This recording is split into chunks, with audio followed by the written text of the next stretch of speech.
Welcome to ஜியாம் food காம்பி. சித்திரை விஷுக்கு அவல் வச்சு நிறைய டிஷ்ஷஸ் பண்ணுவாங்க. நம்ம டிஃப்ரெண்ட்டாக குயிக்காக அவல் பாயசம் பண்ணலாம். அந்த டிசர்ட் எப்படி செய்கிறதுன்னு பார்க்கலாம். எல்லோருக்கும் தமிழ் புத்தாண்டு நல்வாழ்த்துக்கள்.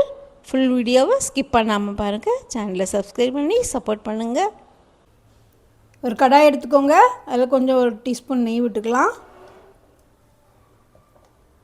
அதில் நம்ம ஒரு கப் அவல் எடுத்துருக்கோம். அதை போட்டு வறுத்துக்கலாம். கொஞ்சம் நல்லா மணம் வர்றது வரை வறுத்துக்கோங்க.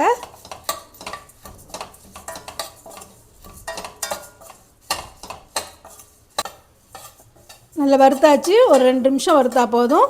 இதை மாற்றி வச்சுக்கலாம். இந்த கடாயிலேயே முதல்ல ஒரு 1/2 கப் தண்ணி விட்டுக்கலாம்.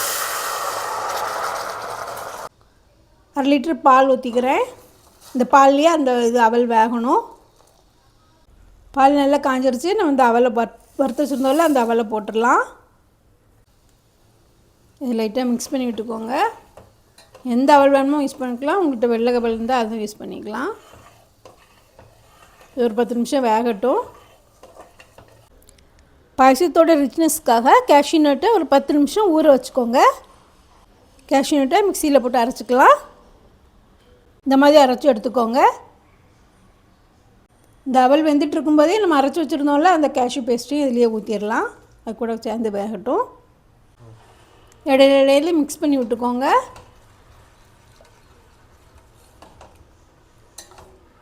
வேகட்டும். 1 கப் அவலுக்கு 3/4 கப் சர்க்கரை தேவை. நம்ம அந்த வெல்லத்தை உருகிக்கலாம். கொஞ்சம் தண்ணி விட்டுக்கோங்க. வெல்லத்தை போட்டு நம்ம மெல்ட் பண்ணிக்கிறோம். நல்லா மெல்ட் ஆகட்டும். நம்ம நட்ஸ்லாம் வறுக்க போகிறோம். ஒரு 1/2 டீஸ்பூன் நெய் விட்டுக்கலாம். இது கூட பாதாம் கேஷ்யூலாம் வச்சுருக்கேன். அதை நம்ம வறுத்து எடுத்துக்கலாம்.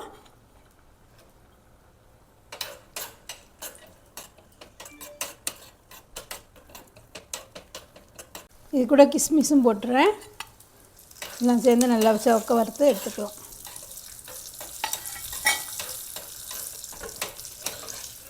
வறுபட்டுருச்சு. நம்ம எடுத்து வச்சிடலாம். இந்த டைமில் நம்ம உருக்கி வச்சுருந்தோம்ல, அந்த வெல்லத்தை விட்டுடலாம். ஸ்வீட் உங்களுக்கு கூட வேணும்னா போட்டுக்கோங்க.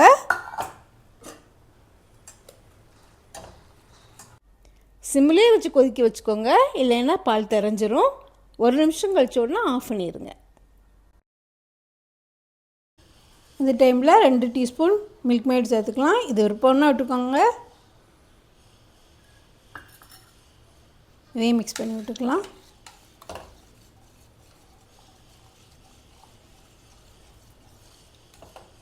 கடைசியாக ஏலச்சுக்கு போட்டுக்கலாம்.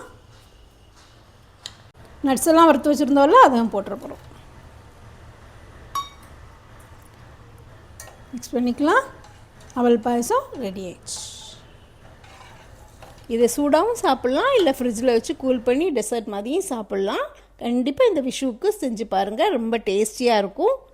செஞ்சுட்டு எப்படி இருக்குன்னு கமெண்ட் பண்ணுங்கள். சேனலை சப்ஸ்கிரைப் பண்ணி சப்போர்ட் பண்ணுங்கள். பெல் ஐக்கானை ப்ரெஸ் பண்ணுங்கள். அப்போ தான் நோட்டிஃபிகேஷன் உங்களுக்கு வந்து சேரும். ஓகே, தேங்க்யூ, பாய். நெக்ஸ்ட் வீடியோவில் வேறு ரெசிபி பார்க்கலாம். Please like, share and subscribe.